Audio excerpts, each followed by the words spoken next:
घोडबंदर भागातील पानखंडा, देवाचा पाडा, बमनाली या आदिवासी पाड्यांना पाणीपुरवठा करण्याबाबतचे कार्यादेश ठाणे महापालिकेच्या पाणीपुरवठा विभागानं दिलेत. परंतु या कामासाठी वनविभागानं परवानगी दिली नाही. त्यामुळे हे पाडे तहानलेलेच राहणार आहेत. येथील पाणीपुरवठ्याचं काम 2 वर्षांपासून रखडल्याचं जळजळीत वास्तव अलीकडेच उघड झालं होतं. घोडबंदर भागातील पानखंडा आणि त्याच्या आजूबाजूच्या आदिवासी पाड्यातील महिलांना डोक्यावर हंडा घेऊन अगदी डोंगर माथ्यावर जाऊन अरुंद वाटा तोडवत पाणी आणावं लागत असल्याचं विदारक चित्र उजेडात आणलं गेलं.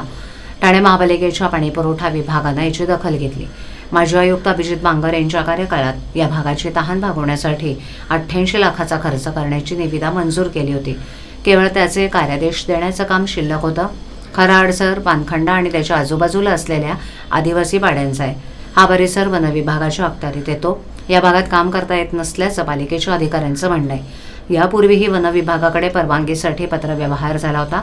आता पुन्हा स्मरणपत्र देण्यात आलंय, परंतु अद्याप त्यांच्याकडून हिरवा कंदील मिळालेला नाही.